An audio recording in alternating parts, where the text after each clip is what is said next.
세계 최악의 주주 테러 경영을 하고 있는 나라에 왜 들어와야 되나? 우리나라 주식은 사랑할 만한 가치가 없는 자산입니다. 이 나라 시장에서 뭐 우량주 장기 투자 이건 전부 증권업계의 마케팅에 불과하다. 그런 주식이 어딨냐라는 거예요. 우리나라에. 우리나라 주식시장은 너무 어렵게 투자할 필요가 없어요. 개별 종목 공부 하시면 좋습니다. 근데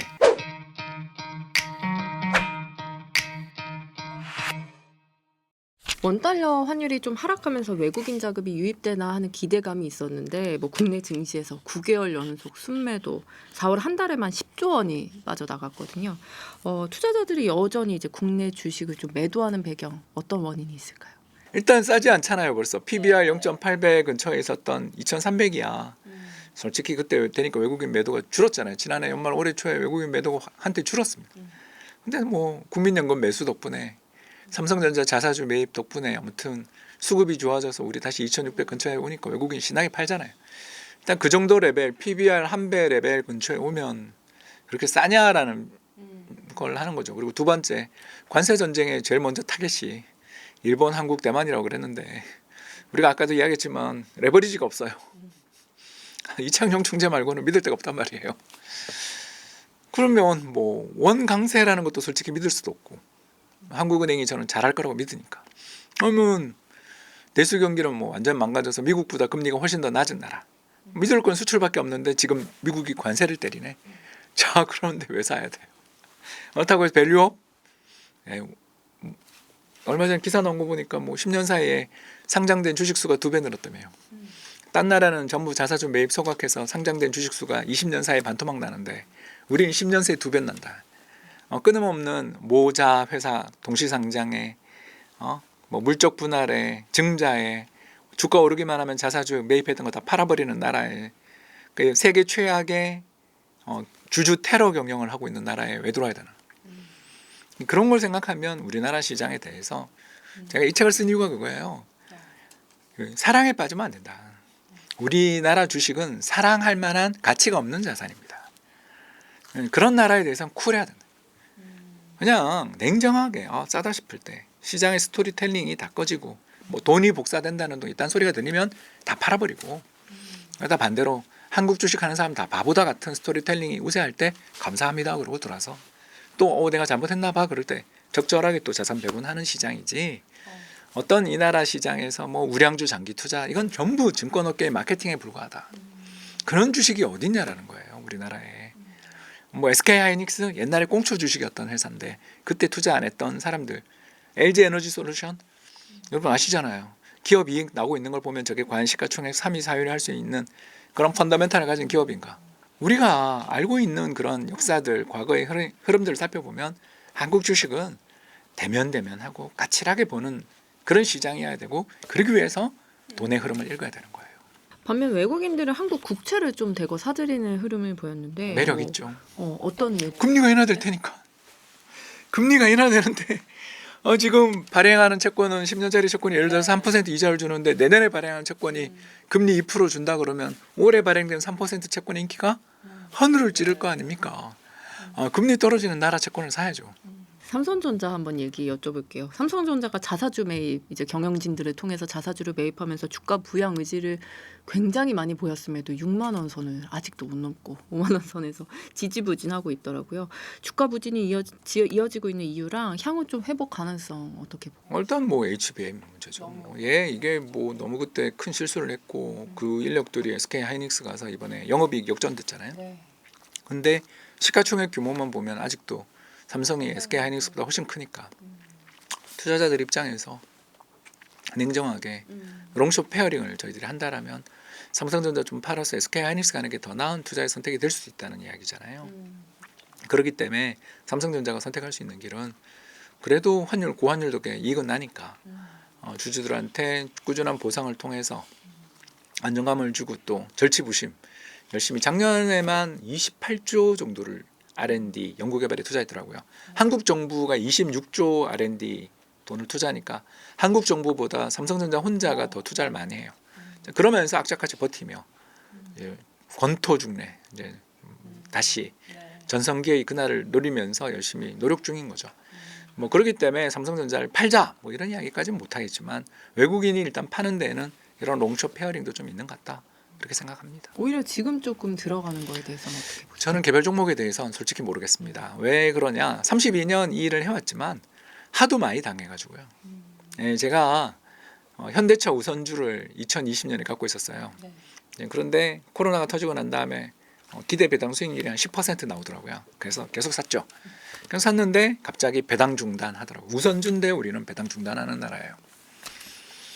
이런 거 한번 겪고 나면요, 외국인 투자자들이 얼마나 많이 겪었겠어요. 한국에서 뭐 배당주, 뭐 밸류업,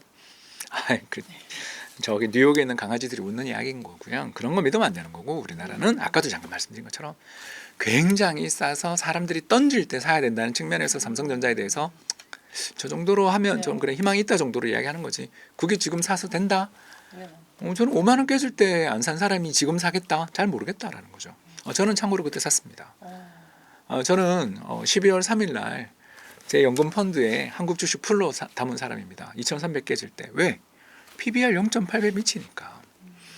우리나라 주식시장은 너무 어렵게 투자할 필요가 없어요. 개별 종목 공부 하시면 좋습니다. 근데 이미 30년, 40년 누적된 투자의 프로들을 지금 공부해 이길 수 있냐. 제 주변에 있는 친구들은요, 올해 수익 더블 난 친구가 속출하고 있어요. 왜? 쌀 때 샀거든요. 제 친구들은 수백 명의 증권업계 동기 동창들 그때 들어온 사람 중에 지금 연락이 되는 사람 3명밖에 없습니다. 그 말은 뭘 뜻합니까? 99%가 다 죽어나갈 때 살아남은 1%, 0.1%, 거의 워렌 버핏급이나 피터 린치급의 1년에 매매 한두 번만 하는 친구들만 살아남아 있거든요. 그리고 그 친구들하고 1년에 한 4번 모임하는데 모임할 때마다 듣는 종목들 보면 그 해는 안 올라요. 근데 몇 년 지나고 보면 10루타, 100루타가 나 있단 말입니다. 그런 종목을 고르는 눈들, 그리고 그걸 버틸 수 있는 능력, 그리고 자금력, 이런 걸 가지고 있는 사람하고 지금 막 공부를 시작해서 개별 종목 공부에서 붙어서 나온 사람이 제가 글러브 끼고 타이슨하고 붙는 거랑 똑같은 거죠. 신종 자살이지. 그럼요. 한국에서 개별 종목 투자 또는 미국 장에서 개별 종목 투자를 해서 돈을 벌겠다. 공부 열심히 해서 운이 따르면 성공할 수도 있지만 거기다 레버리지를 하고 올인한다. 저는 신종 자살이다. 그런 일을 왜 하는지 모르겠다라는 거죠. 저도 안 되는데 여러분 되는지. 저는 운이 없어서 그런지 개별 종목에서 실패만 맛봤는데 왜 그런 근거 없는 자신감들을 가지는가. 뭐 미국 주식만 사면 된다라는 분들 올해 테슬라 고점에서 52% 빠질 때 어떤 생각 드셨어요? 우리는 항상 그렇거든요. 주식시장이라는 건 아무리 잘 가는 장이라도 1년에 20% 조정은 일상적으로 벌어지는 시장인데 거기다 레버리지를 건다. 그리고 그 레버리지 ETF도 또 신용대출로 산다. 이런 분들이 너무 많다. 주식이라는 거에서 한 방에 큰 부자 되고 싶은 마음들은 알고 있지만 또 그런 분들이 지금 정치 테마에 붙어서 즐겁게 테마주 단타 천하제일 단타 대회를 하고 있는 건 저도 알지만 저는 일단 그쪽에 재주도 없고 그런 스트레스를 견딜 능력도 없다 보니 아까 이야기한 것처럼 시장의 패닉에 빠졌을 때 그리고 금융시장에 존재하고 있는 투자자로서 후각이 아주 맛있는 냄새가 날 때 그때만 선별적으로 투자를 해도 얼마든지 만족스러운 성과를 낼 수 있는데 굳이 리스크를 무릅쓰고 싶지 않고 저는 건강하게 오래오래 워렌 버핏처럼 장수하면서 자기 좋아하는 거 하면서 살고 싶다. 이 말씀을 드리고 싶은 거죠. 그렇다면 최근에 그래도 좀 친구분들과 함께 주목한 업종이나 섹터 이건 조선은 한 5년째. 조선. 2020년부터 저희 모임에서 5년째 조선 업종 이야기 계속 하는데 개별 종목을 보면 살 회사가 하나도 없어요. 왜냐하면 이 세 회사 모두 정말 전적이 화려한 회사들이거든요. HD 우리나라에서 가장 물적 분할 많이 하고 자회사 상장 많이 시키는 조금만 지나면 이제 구내식당도 상장시킬 그 회사. 한화오션 알잖아요. 맨날 증자하고 내부자들 거래 있고 뭐 삼성중공업 100% 환해지 해가지고 환율 올라갈 때 아무런 혜택도 못 보고 막 여러분 우리 다 알잖아요. 우리나라에 있는 조선사들 보면 죄송합니다. 하나도 살 회사가 없어요. 그런데 왜 그걸 사야 되냐? 오팡이 돌아서니까. 트럼프가 대통령 되더라도 그나마 피해를 보지 않아요. 왜냐하면 미국에 산업 자체가 없으니까. 그런 회사 몇 개 없거든요. 우리나라에. 방산이랑 조선이랑 몇 개 없단 말입니다. 아니, 그런 회사들은 어떤 변화가 오더라도 장기적인 턴어라운드의 과정에 있는 기업들은 시장이 패닉에 빠질 때 같이 빠지잖아요.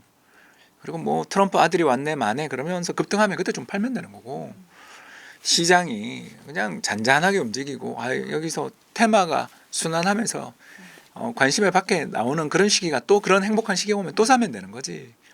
너무 어렵게 투자할 필요가 없다라는 거죠. 지난 5년간 우리나라에서 살만한 업종은 딱 그 두 개밖에 없습니다. 최근 한국 경제 전망을 보면 참 암울한데요. 1분기 성장률도 마이너스 0.2% 역성장했고요. 이 수치가 뭐 갖는 경제적인 의미를 좀 부여해 주시자면. 이거밖에 안 나온 게 신기하다. 더 안 좋았. 제 체감은 더 안 좋았는데 이게 뭐 나라가 이렇게 경기가 안 좋은데 재정 긴축하고 있는 나라에서 그리고 서울만 부동산 오른다고 또 토지거래 허가구역 같은 그런 자본주의 경제에서 거래 허가 같은 그런 반시장적 정책들을 서슴없이 쓰는 나라에서 거기다가 관세 두둑에 맞는데 아무런 지렛대도 없는 나라에서 성장률 마이너스 0.2%면 선방한 거죠. 더 나빠질 것 같다 생각합니다. 사실 이렇게 내수가 안 좋으면 소비자들은 한은 이제 금리 인하에 조금 주목을 하게 되는데 사실 한은이 최근까지 금리 인하 정책을 좀 펼쳤는데도 기대만큼 효과가 나진 않았거든요. 그 이유는 어떻게 보고 계시고? 비대칭성 때문입니다. 금리 인상의 효과는 즉각 나타나는데 금리 인하의 효과는 지연돼 나타납니다. 왜 그럴까요? 금융기관들이 대출 금리를 인하 안 하기 때문이죠. 왜 인하 안 할까요? 연체율이 올라가니까. 연체율이 올라가는데 왜 금리를 인하해 줘야 돼요? 리스크 문제가 생기는데. 그러니까 예대 마진이 폭발적으로 늘고 있죠. 그래서 한국은행이 암만 금리를 인하해도 대출 금리는 천천히 내려갑니다. 그래서 올해는 은행들이 돈을 버는 해고요. 작년 은행이랑 우리나라 상장 금융기업들이 50조 정도 영업이익 났는데 올해는 그보다 더 난다. 보는데 문제는 이제 새 정부가 들어서서 2020년 이야기했잖아요. 저 그때 기업은행도 투자했거든요. 기업은행도 배당 삭감하는 거 보면서 우리나라는 믿을 데가 없다. 그래도 은행주를 그러고 보니까 얘기를 저번에도 해주셨었는데. 그렇죠. 계속. 그런 거죠. 그래서 믿을 수가 있는가. 정부 정책이 바뀌고 금감원장님이 바뀌실 텐데 밸류업 정말 하는 거 맞는지 전 잘 모르겠다. 그렇지 않습니까? 왜 작년에 ISA 계좌 한도 2천만 원에서 4천만 원 올린다라는 거 누가 브레이크 걸었던 거 누가 그런지 다 알고 계시잖아요. 우리는 말은 믿지 않아요. 저는 행동을 믿을 뿐. 근데 우리나라의 정치인들은 믿을 사람이 없다. 저는 아니 적어도 재벌과 관련돼 있고 투자의 세계에 관련돼 있는 한 우리나라는 역대 모든 정부 재벌 편 아니었냐. 그런 상황에서 소액주주를 위한 정책들이 나와본들 그냥 언발의 오줌 누기 그런 정도의 정책밖에 저는 기대를 하지 않기 때문에 한국 시장에 대해서 어떤 대세 상승이니 추세니 이것만 하면 된다는 둥 하는 사람들은 다 마케터다. 그렇다면 경제 전문가로서 현재 한국 경제의 발목을 좀 잡는 가장 근본적인 문제를 좀 그런 부분으로 좀 보고 계시는 걸까요? 어떻게 보세요? 굉장히 잘하다가 이제 브레이크가 걸린 거니까 뭐 안 좋은 거는 아까 제가 이야기했었던 것처럼 긴축 재정 특히 연구개발 예산 깎았던 거 이런 것들은 역사에 남을 사건이었다고 생각하고요. 제가 봤던 모든 역대 정부 중에 최악의 정부가 윤 정부였다고 저는 생각하고요. 그만큼 나쁜 정부였습니다. 왜 나쁘냐? 2022년 부동산 PF, 2023년 새마을금고 뱅크런, 2024년 태용그룹, 2025년 홈플러스 사태가 벌어지는데 4년 연속 재정 긴축했습니다. 그리고 지방에 교부금 내보내야 될 것도 안 내보내고 막 그랬습니다. 그래서 경기가 내수 경기가 망가지고 있는 중인데 정부 재정을 풀지 않았습니다. 그런데 지난 10년 대비 전 대비 우리나라가 세계에서 가장 세금 인상률 1위거든요. 조세 부담률 변화 1위입니다. 9%포인트로 올랐습니다. 즉 중세는 엄청나게 하면서 경제가 돈이 필요할 때는 풀지 않았어요. 왜? 재정 건전화를 하는 게 우파라고 생각했나 보죠. 근데 저는 진정한 우파는 시장의 기능을 개선시키고 경제가 어떤 큰 위기에 빠졌을 때 그동안 비축했던 돈들을 쓰는 그런 정책, 시장 친화적 정책들을 쓰는 게 우파라고 생각하는데 우리나라에서 그랬는가? 문재인 정부 때 발생했던 부동산 버블 문제, 그 전에 있었던 박근혜 정부 때 국민연금 동원해서 삼성물산 모직 합병시켰던 거 보시면 알겠지만 우리나라는 친시장이 없어요. 그래서 제가 생각하는 바는 뭐 별거 아닙니다. 우리나라가 좀 잘 되려면 불황이 왔을 때 적극적으로 돈을 쓰고 호황이 왔을 때 증세를 하면 되는데 이 룰을 안 지킨다. 두 번째, 세계가 AI 전쟁을 벌이고 있는데 우리나라 기업들이 최근에 뒤처지고 있다면 정부가 돈을 써서라도 야, 날 믿고 그냥 써 하면서 적극적인 그런 쪽에 연구개발 투자를 해야 되는데 그걸 삭감했다. 세 번째, 맨 정부가 나올 때마다 저출산이 문제다 그러면서 우리나라 지출 구조 조정은 전혀 하지 않는다. 예를 들어서 우리가 교육 예산이 100조예요. 진짜입니다. 100조인데 학령 인구는 계속 줄어요. 그러면 이 예산을 저출산 예산으로 전용해서 애 한 명 놓을 때마다 1억씩 줘도 20조밖에 안 들어요. 우리나라는 그만큼 부자입니다. 근데 그런 예산이 전혀 없고 더 나가서 우리나라 대학들 경쟁력 떨어진다는 이야기 듣죠? 왜 그러냐 하면 100조나 되는 교육 예산 대부분이 초중고에만 들어가요. 대학은 돈 안 주죠. 그래서 카이스트만 잘 나가잖아요. 왜? 거기는 과학 기술 저쪽 다른 부서니까 교육부가 아니니까. 우리나라의 문제가 여기에 다 집약돼 있거든요. 그러면 교육 예산의 일부는 저출산 예산으로 전용한다. 법 개정 하나만 해서 출산할 때마다 돈을 뭐 예를 들어서 연봉 1억이면 5천만 원, 연봉 1억 미만이면 1억 5천 예를 들어서 뭐 이렇게 돈을 준다 그러면 정말 우리나라 0.8명 저출산이 유지될까요? 국민연금 개혁 저렇게 전 국민을 갖다가 다 분노하게 만드는 국민연금 개혁 같은 거 안 해도 되거든요. 근데 이런 거 아무도 안 하잖아요. 그러니까 남아있는 건 기업들밖에 없는데 기업들도 얌생이 짓만 하니까 옛날에 있었던 이병철 회장이나 정주영 회장 같이 사익을 챙기는 걸 뭐 제가 안 했다라고 이야기한 건 아니지만 그분들은 그래도 기업을 일구고 글로벌 대기업들을 만들어내고 성장을 시키는 과정에서 뭔가 문제가 있었던 사람들이죠. 그러나 지금 그런 야심찬 투자나 적극적인 세계 시장 진출도 안 하는 3세, 4세들이 자기 재산 지키겠다고 그런 여러 가지 행동들을 하는 것에 대해서 무조건 보호해주는 이런 나라가 돼버린 거 아니냐. 결국 우리나라가 그동안 굉장히 잘해왔지만 뭔가 문제가 생겼는데 전혀 변화가 없었던 지난 10년, 15년을 보면서 나라의 잠재 성장률이 이제 마이너스를 향해서 가게 된 건 어떻게 보면 우리가 좀 그 2000년대의 그 좋은 기회 이후에 중국 붐 이후에 우리가 한 단계 더 도약할 기회를 그러니까 3만 불대에서 지금 계속 정체되는 것처럼 놓친 면은 정책 면에도 있다. 그러면 정책은 뭐냐? 간단해요. 인센티브를 주면 돈은 움직입니다. 인센티브가 어떤 인센티브냐? 주식시장을 부양하는 인센티브를 줄 수 있는 정책.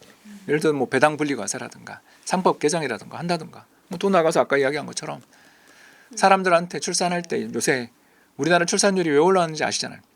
그게 신생아 특례 대출해줘서 올라온 거예요. 우리는 아직도 인센티브에 반응해요. 그러면 지금 아직 시간의 여유가 있으니까 재정의 여유가 있으니까 하면 되는데 그 아무도 못 건드리는 그런 성역이 있는 것처럼 굴면서 거기에 대해서는 어떤 사람도 정책을 내보내는 걸 본 적이 없어요. 그러니 왜 미래에 대해서 희망을 가져야 된다는 식으로 이야기를 해야 되는지 모르겠다. 그러니까 전제가 안 바뀌는데 어제랑 똑같은 행동을 하면서 내일이 달라질 거라고 기대하는 것은 정신 이상자다. 저는 우리나라가 병목 현상이 분명히 보이고 이거 다 아는데 귀찮거든요. 건드리면 벌집이니까. 그래서 안 하는 그걸로 우리가 지금 지난 15년을 흘러오며 이 꼴이 났는데 앞으로라도 변화가 있을까? 저는 자신 못하겠다. 왜? 그 사람이 지금까지 우리나라의 정치인들이 양당이 해왔던 정책의 행로를 보면 갑자기 우리가 막 팔자를 고친다라고 하기보다는 그냥 다시 이야기해서 돈의 흐름이 바뀔 때, 물꼬가 바뀔 때, 뭔가 맛있는 향기로운 냄새가 날 때, 주식시장이 피바다가 돼서 맛있는 주식들, 저렴한 주식들이 시장이 질비할 때 그때 만찬을 즐기는 태도를 가지면 되는 거지. 뭐 그렇게 한 맺힌 것처럼 뭐 이건 사야 돼 같은 그런 마케팅에 속지 말자. 예 이야기합니다. 박사님 이 저서에서 미국, 일본 이렇게 선진국 부동산 시장의 붕괴 사례를 좀 전해주셨는데 지금 한국 부동산 시장 전망도 한번 굉장히 해주시면 매력적이죠. 좋겠어요. 네, 우리나라 시장은 지금 제일 매력 있는 시장은 이제 부동산이에요. 주식은 꽤 올라 버려가지고 그리고 국민연금의 리밸런싱 매수 여력도 이제 얼마 안 남아서 한국은행의 금리 인하 가능성이 굉장히 높고 정부가 재정을 쓸 가능성이 지금 현재는 안 보이잖아요. 뭐 13조 추가 경정 예산 이러는데 작년에 국회에서 깎았던 예산안이 20조인데 어마어마한 긴축 예산을 지금 우리나라는 편성해 놓은 상태에서 2차, 3차 추경해봐야 뭐 언발의 오줌 얘기고 그걸로 경제가 살아난다라는 건 그냥 이제 환상이죠. 결국 경제를 살리는 길은 금리 인하밖에 없는 거고 금리 인하하면서 새 정부가 들어서서 은행들 또는 금융기관들 가서 대출금리 좀 인하하라고 독려하면서 그 돈이 부동산 가며 시장이 좀 살아나는 정도가 올해 하반기 경기 전망인 거고 그런 경기 전망의 대상에서 본다면 지금 서울 강남만 또는 용산만 마용성만 불타올랐는데 조금 확산될 여지는 있지 않나 정도 이렇게 봅니다. 투자 상담 자격을 갖춘 MTNW 소속 어드바이저가 카카오톡 오픈 채팅에서 명쾌하게 종목을 무료로 상담해 드립니다. 이제 QR로 바로 참여하세요.